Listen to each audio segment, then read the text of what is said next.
Hello friends, welcome to Group 5.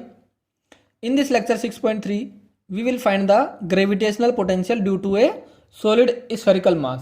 So we will use the relation between gravitational field and gravitational potential. वो क्या होता है? dv equal to minus E dot D r. ये relation होता है gravitational field और gravitational potential के बीच में. अब जैसे हमने लास्ट लेक्चर में ग्रेविटेशनल फील्ड कैलकुलेट किया था at outside point, at surface point and at inside point. अब ऐसे ही पहले हम आउटसाइड पॉइंट के लिए कैलकुलेट कर लेंगे, फिर सरफेस के लिए और फिर इनसाइड पॉइंट के लिए. तो सपोज ये सॉलिड स्फीयर है हमारे पास जिसकी रेडियस है कैपिटल आर, और ये है आउटसाइड पॉइंट पी जिसकी डिस्टेंस सेंटर से है स्मॉल आर. जो आउटसाइड पॉइंट होता है उसके लिए ग्रेविटेशनल फील्ड की वैल्यू क्या होती है? Minus G M upon R square. और अगर इस वेक्टर के साथ लिखे तो वेक्टर ये हो जाएगा ये, क्योंकि आर कैप के अपोजिट लगता है. आर कैप क्या होता है? सेंटर से रेडियली आउटवर्ड डायरेक्शन में. सो पुट करेंगे यहां पर. So D V equal to ये है at outside point. So D V equal to minus G M upon R square R cap dot D R. So ये हो जाएगा G M upon R square R cap dot D R हो जाएगा D R, क्योंकि R cap का magnitude 1, vector D R का magnitude D R, और इन दोनों के बीच में एंगल कितना? 0. सो cos 0 will be equal to 1. So ये हो जाएगा, इसको इंटीग्रेट कर देंगे. G M 1 upon R square d are. So R की वैल्यू इनफाइनाइट, तो उस पॉइंट पर पोटेंशियल 0 और आर पर पोटेंशियल सपोज v. सो ये हो जाएगा v equal to G M minus 1 upon R infinite से r. So this gives v equal to minus G M upon R. So यहां से पता चलता है जो पोटेंशियल है वो 1 अपॉन आर के प्रोपोर्शनल है. Now at surface point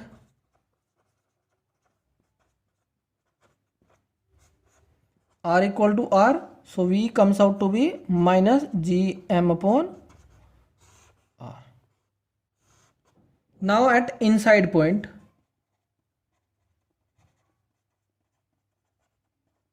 inside point के लिए ग्रेविटेशनल फील्ड क्या होता है?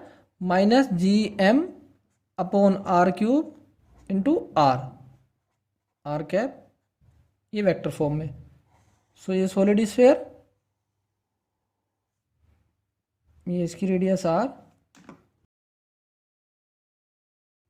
पी जिसकी डिस्टेंस सेंटर से आर. सो हमें कहाँ से कहाँ तक इंटीग्रेट करना? इन्फिनिटी से R. So D V equal to minus E dot D R. So इसको इंटीग्रेट कर देंगे. D V equal to minus E dot D R. Infinity पे पोटेंशियल 0 और आर पे पोटेंशियल v. अब जो ये है एक्सप्रेशन, इसमें फील्ड की जो वैल्यू है वो चेंज होती जा रही है, क्योंकि बाहर के लिए आउटसाइड पॉइंट के लिए फील्ड अलग है और इनसाइड पॉइंट के लिए अलग है. सो आउटसाइड के लिए फॉर्मूला क्या है? Minus G M upon R square R cap, और इनसाइड के लिए ये है. सो इस इंटीग्रेशन को दो पार्ट में डिवाइड कर देंगे. सो लेफ्ट हैंड साइड में तो v आ जाएगा, राइट हैंड साइड में इन्फिनिटी से पहले r तक, सरफेस तक, क्योंकि आउटसाइड पॉइंट के लिए इंटीग्रेट करेंगे. और वैल्यू क्या है? G M upon R square R cap minus में डॉट डी आर. फिर सरफेस से लेकर इनसाइड पॉइंट तक वैल्यू क्या है? Minus G M upon R cube R cap dot D R. So इसको सोल्व कर लेंगे. Minus minus plus G M infinity से आर, ये आ जाएगा D R 1 upon R square, minus minus plus G M upon R cube, ये हो जाएगा are D R capital R से small R. Now G M, इसका integration minus 1 upon R infinity से capital R plus G M upon R cube, इसका integration R square by 2 limit R से R. So इसको solve कर लो. Minus G M upon R, तो ये आ जाएगा, plus G M upon R cube R square minus R square by 2. इसको थोड़ा सा और सोल्व करेंगे. सो G M upon 2 R cube minus common ले लो. सो यहाँ से क्या बचेगा? 2r²।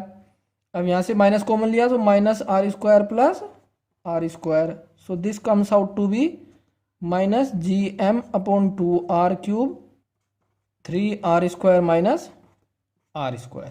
सो अगर हम सेंटर के लिए निकालना चाहे v एट सेंटर कितना हो जाएगा -gm/2r³ into 3r²। So this comes out to be -3/2 gm/r। अब एक अल्टरनेटिव मेथड और होता है पोटेंशियल कैलकुलेट करने के लिए। सो एक उसको भी देख लेते हैं। हमें पता है जो ग्रेविटेशनल फील्ड होता है that is -del v। So gravitational field क्या होता है -gm/r² r cap equal to -del v। So del v किसके इक्वल हो जाएगा gm/r/r³। अब हमें पता है कि ये gm del -1/r होता है। सो यहाँ से अगर कंपेयर करेंगे तो v की वैल्यू क्या आ जाएगी -gm/r। एक तरीका ये होता है कैलकुलेट करने का। अब इसी को सिमिलरली इसको हम अप्लाई कर सकते हैं इनसाइड पॉइंट के लिए। सो एक तरीका ये होता है सोल्व करने का। अब हम ग्राफ ड्रॉ करेंगे variation of gravitational potential with respect to the distance from the centre.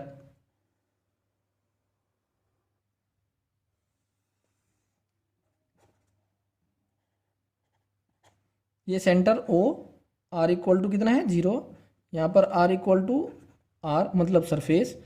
सो 0 से लेकर सरफेस पॉइंट तक v की वैल्यू क्या है -gm/2r³ 3r² माइनस r²। ये है इनसाइड पॉइंट के लिए। सो सेंटर पे कितना -3/2 gm/r। सो अगर r इंक्रीज होगा तो ये वैल्यू डिक्रीज होगी तो टोटल वैल्यू इंक्रीज होगी। और r इक्वल टू 0 पर वैल्यू ये है पोटेंशियल की। सो r इक्वल टू 0 पर पहले पॉइंट लिख लेते हैं, हम पॉइंट ड्रॉ कर लेते हैं। सपोज ये है r इक्वल टू 0 पर, इसकी वैल्यू कितनी -3/2 gm/r। अब जैसे कि पोटेंशियल r पे कैसे डिपेंड कर रहा है r² की फॉर्म में। सो ग्राफ कैसा होगा पैराबोलिक। सो यहाँ से सरफेस तक ग्राफ कैसा होगा पैराबोलिक। नाउ सरफेस पर वैल्यू कितनी, अगर r की वैल्यू R रख देता हूं मैं तो कितनी आ जाएगी -gm/R। फिर उसके बाद पोटेंशियल कैसे वेरी कर रहा है 1/r के। सो ग्राफ कैसे आ जाएगा ये। So this is the variation of potential with respect to distance. तो यहां पर है v proportional to 1/r। In the next lecture we will discuss about the gravitational field and gravitational potential due to spherical shell but by using Newton's law, not by using Gauss law.